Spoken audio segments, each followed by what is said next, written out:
But right now, China's paying a 104% tariff. Think of it, 104%. Now, it sounds ridiculous, but they charged us for many items 100%, 125%. Many countries have. They've ripped us off left and right. But now it's our turn to do the ripping. All right, so President Trump announced a 104% tariff on China, and China has now retaliated with an 84% tariff on the United States as we've officially entered into a trade war. Trump delivered these remarks at the National Republican Congressional Committee and also dropped this breaking news, which adds fuel to this trade war. I'm Zach Costello. But we're going to do something that we have to do. We're going to tariff our pharmaceuticals, and once we do that, they're going to come rushing back into our country because we're the big market. The advantage we have over everybody is that we're the big market. So we're going to be announcing very shortly a major tariff on pharmaceuticals, and when they hear that, they will leave China, they will leave other places because they have to sell. Most of their product is sold here. And they're going to be opening up their plants all over the place in our country. We're going to be announcing that. So that's breaking news. Ladies and gentlemen, we have breaking news. All right, I want you to remember that context. Right now, we are the big market. And I want to emphasize right now.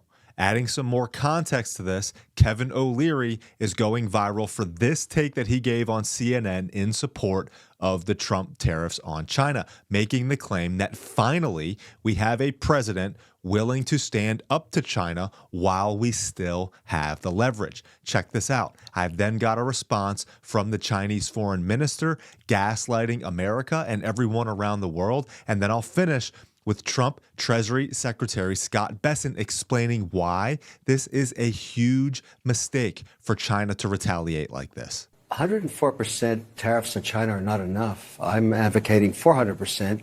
I do business in China. They don't play by the rules. They've been in the WTO for decades.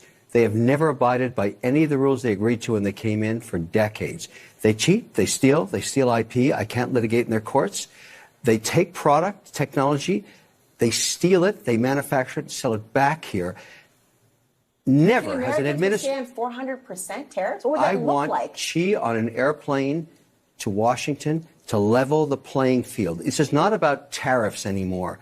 Nobody has taken on China yet, not the Europeans, no administration for decades. As someone who actually does business there, I've had enough. I speak for millions of Americans who have IP that have been stolen by the Chinese. I have nothing against the Chinese people. They brought great literacy, art, and tech to the world. The government cheats and steals, and finally, an administration, you may not like Trump, you may not like his style or his rhetoric, finally, an administration that puts up and says enough. 400% tariffs tomorrow morning. He'll tell you why. Xi can only stay the supreme leader if people are employed.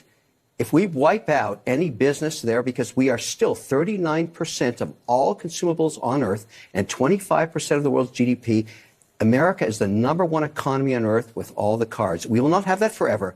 It's time to squeeze Chinese heads into the wall now. Coming from someone who does a lot of business in China, but you heard it right there from the horse's mouth. So now listen to the Chinese foreign minister talking about how China is the victim here. President Trump has said China is, quote, desperate for a deal. 另外，特朗普总统称中方非常想达成一个协议，这是真的吗？ reciprocal like-for-like tariffs on the United States. Thank you. 中国是否会不再采取报复性的、针对性的措施呢？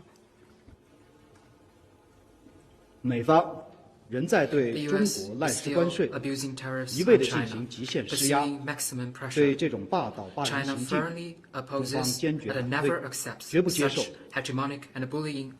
美方如果真的想通过对话谈判解决问题，就应该拿出平等、尊重、互惠的态度。如果美方是两国和国际社会的利益和互助， If the U.S. overlooks the interests of the two countries and the international community and is determined to fight a tariff and a trade war, China's response will continue to the end.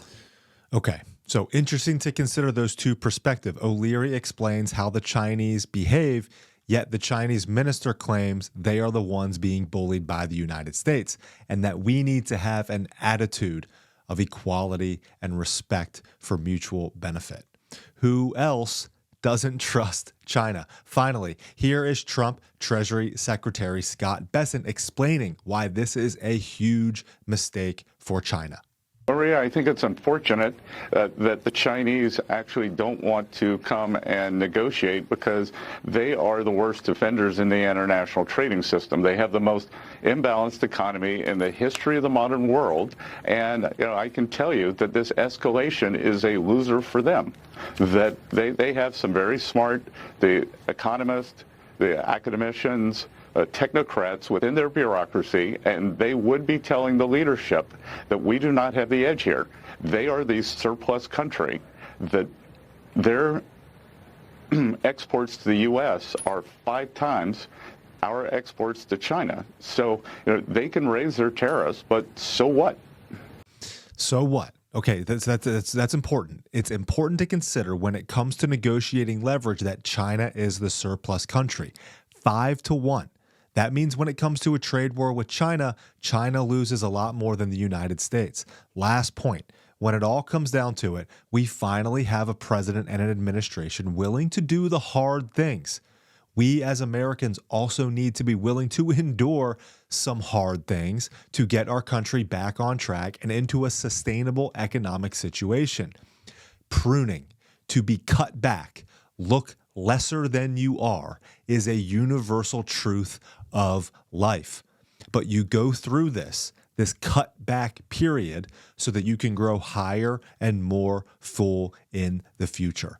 Hold the line, guys, and let Trump work. I'm Zach Costello.